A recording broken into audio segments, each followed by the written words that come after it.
How to fix a relationship after a fight.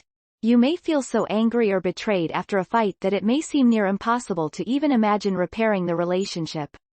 Yet, it's difficult to have a healthy relationship without disagreements. Finding a balance of managing the fight and moving on can be difficult, and the way you manage fights can influence your relationship for the better or for worse.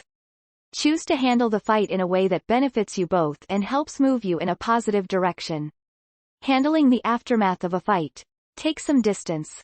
When you're in the heat of the fight or the stinging aftermath of a disagreement, it's difficult to see things as they are. You may start to see the person as all bad, and that every action he or she takes is somehow an act of defiance against you. However, with some distance, you can start to see the situation, and the person, more clearly.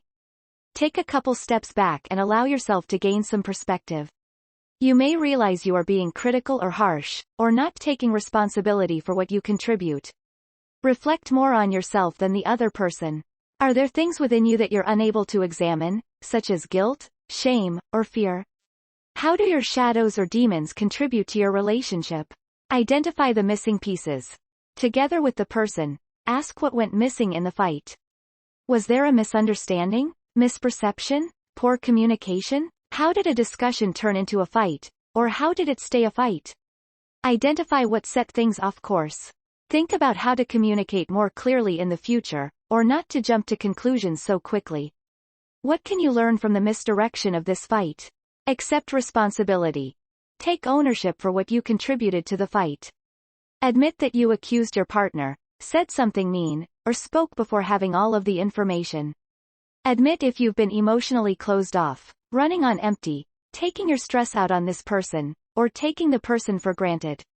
Take responsibility for your words and actions without blaming. Say, I know I contributed heavily to this fight. I've been working overtime at work which has caused me a lot of stress, and I've been taking out this stress on you. I haven't slept well in weeks, so I feel overly sensitive and irritable, and these feelings definitely contributed to the fight. Forgive. Forgiveness is about freeing yourself and letting go of any resentments or hard feelings. When you hold onto resentment, it can have physical and emotional impacts that negatively impact your life. Forgiveness doesn't mean forgetting or pretending that the situation didn't happen. It just means you're willing to let it go and move on. Express your feelings. Get out of the habit of blaming the other person for things. This can lead to the person feeling defensive. Saying, I'm really sad I didn't see you at the party last night, has a different tone than saying, why weren't you at the party last night? Where were you? Instead of putting your focus on the other person, put the focus on yourself. Own your feelings and express them in conversations openly. While it may seem more natural to place blame or accusations, turn the focus on yourself and express your feelings. For example, if you're mad at someone, avoid saying, I can't believe what you did. You're so careless and unkind.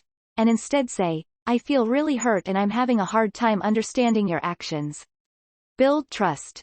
Trust is an integral part of a relationship, and there are ways to gradually build trust over time.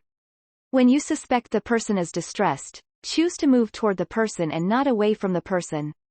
Respond in a gentle, kind, understanding, non-defensive and empathetic way. This is especially important when you want to do one thing but it looks like the person needs some support. Make the decision to support the person and let go of your wants for the moment. If you notice the person looks sad, ask what is going on. Show your care and trust in small ways by being there and not ignoring even small occurrences. Restore emotional intimacy. One of the best parts of a budding relationship is getting to know the other person, finding commonalities, and discovering parts of yourself along the way. Relive this period by sharing and asking questions. Share your hopes, dreams, silly thoughts, and even your insecurities. 14. Find some discussion questions or come up with your own. You can start with, if you could know one thing about your past or your future, what would it be? Or, if given the chance to speak with an animal, which animal would you choose, and what would you ask?